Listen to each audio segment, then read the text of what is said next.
Hi and welcome back to my channel. As you can see from the title, today we're going to be talking about a stock that's better than Tesla right now. It's not that I don't think Tesla's done well. Clearly with their last earnings report, they've done extremely well, but I think it's overvalued and there's a lot of reasons not to buy Tesla right now. But first we're going to talk about my portfolio as a whole, and then we'll go ahead and talk about that.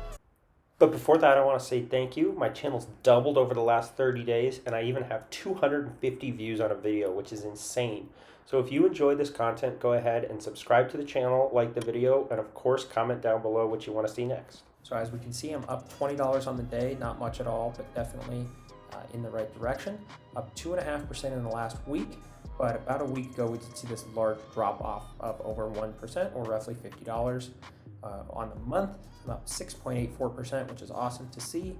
We go out to 3 months, up almost 10%, which is wonderful.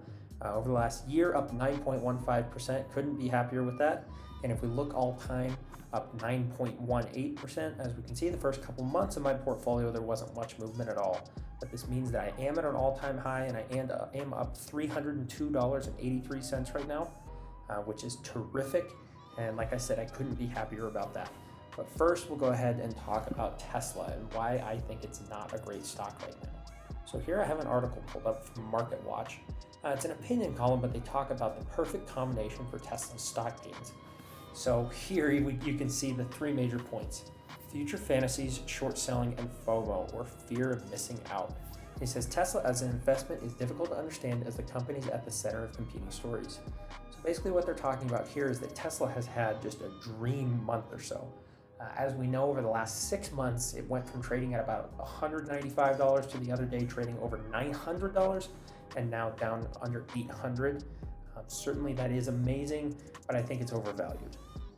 So here he talks about Tesla being up almost 2% today, and Tesla's saying their vision for this year would be to make more than 500,000 cars in 2020, as it has, quote, grown to the point of being self-funding. Now, we don't know how accurate this is going to be. Tesla has been known in the past to, I would say, be a little bit more ambitious than they probably should be. And just the other day, we did hear that because of coronavirus, they are having to scale back and delayed some orders of the Model 3. And that is what killed their stock yesterday, down almost 17%. So here they say Tesla's so far ahead that nobody else can catch up. It's a matter of time before everything around us is Tesla, or so the story goes. All that's great, but what about Tesla's stock price 10 years from now? Tesla will be bigger than any other company, right? And he says that it doesn't have the wisdom, conviction, and foresight of people investing in Tesla. He says back in 2018, he could see the price going to $1,000, but there was also potential for it to go to $60. I'll go ahead and talk about this a little bit more earlier, but that's certainly true. As we know, Tesla's been all over the place. This is a company that's actually posted losses 3 of the last 7 quarters, and so really they're just horribly inconsistent. And so here he says he takes a rational look at Tesla with a couple of charts. Personally, I didn't find the charts too interesting, but certainly this is an interesting read, and so I'll go ahead and link it in the description. But he's got a couple different points about that, but I think the exaggerated losses is the interesting thing. The media has talked about people short selling Tesla, buying the other day when it went up so high, and then got bit of those losses the other days. But he points out that, this isn't totally the case. People did lose money, but a lot of people have been holding Tesla, or certainly buying Tesla within the last 6 months, and have made a lot of money. But he says, will Tesla beat the Dow Jones over the next 10 years, and by how much? He said, are there short-term trades there? He says he'll answer them in future columns, so certainly this is something that I want to talk about in the future. But he does have these important points. He says there's a fair amount of real buying in Tesla stock. Certainly the media has talked about people basically shorting, stock bots basically buying shares. I'm not sure how much of that there is, but he says that it's driven by environmental, social, and governance factors. Certainly there is a scarcity of electric vehicle stocks, and Tesla is of course the highest right now. It's the most well-known and what we're all sort of given the golden standard of. But the last point is really, to me, the most important: fear of missing out.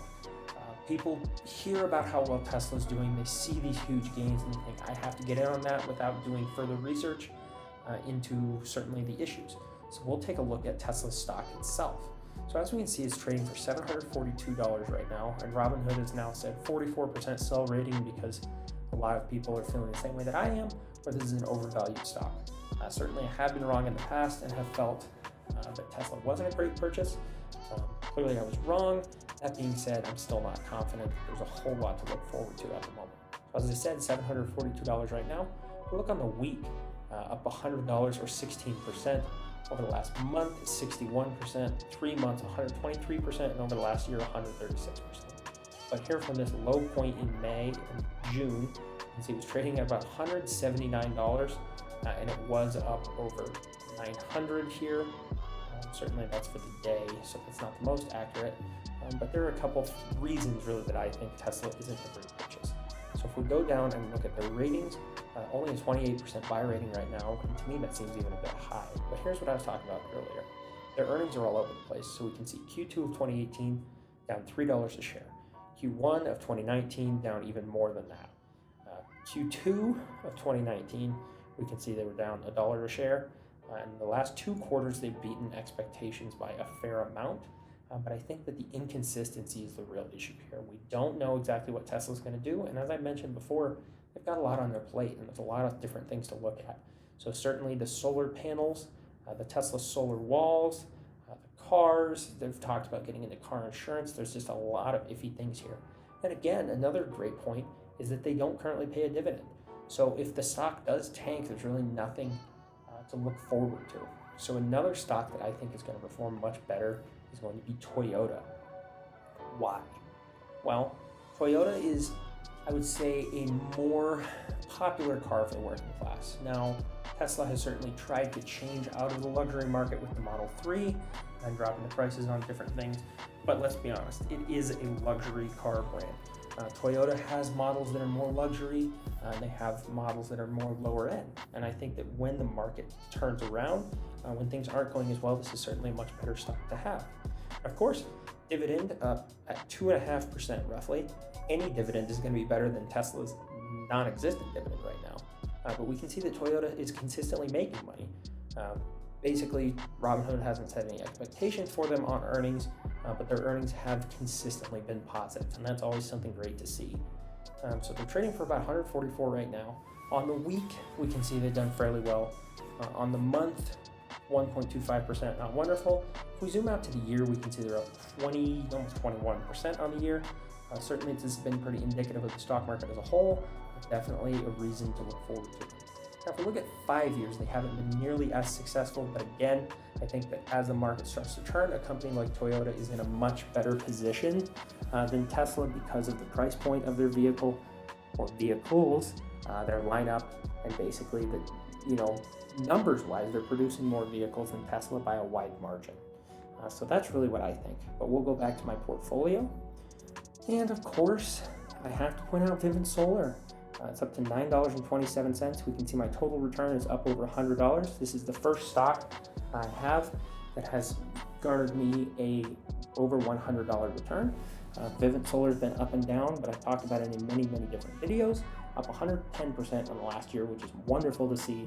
Of course, I wish I would have bought more. I've seen price targets anywhere from $10 to $12 on Vivint Solar. So if you are looking for a solar company, I think this is definitely worth a look. I have heard of some other ones. Now, if we go ahead and look at Coca-Cola, this is another interesting one because basically all the models and projections had Coca-Cola struggling here. Over the past couple months, they've actually skyrocketed. So it's trading for about $59 right now. We can see my total return is up over 20, and of course, this does pay a pretty darn good dividend, and they are a dividend king. Look at the past 3 months, up 12%. Look at the past year, up almost 20%. And when we exclude this big drop off here, we can see down almost 9%. So you're looking at roughly a 30% gain in the last year. So that's awesome to see. And then I've got some other pretty interesting ones. SPHD I'll skip. That just mirrors the S&P 500. I am looking for more ETFs. Certainly S&P 500 ETFs, as this hasn't performed as well as I would have hoped. So if you've got any recommendations, leave those down in the comments. VTI is my total stock market ETF, so this is going to track the market as a whole. As we can see, up 32%, or $32, 10.5%. Not my best performing stock, but certainly I would say less risky than others. So up 3% in the last month. Over the last year, up 22%, which is very indicative of the market. And over the past 5 years, up almost 64%. And then, of course, we've got a couple smaller ones here.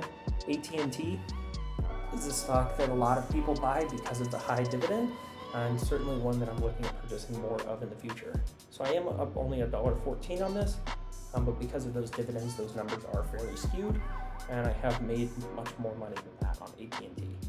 So as we can see, up 30% on the year, and over 5 years, up 15%, which isn't wonderful, but certainly positive. And then the last stock we'll talk about is Microsoft.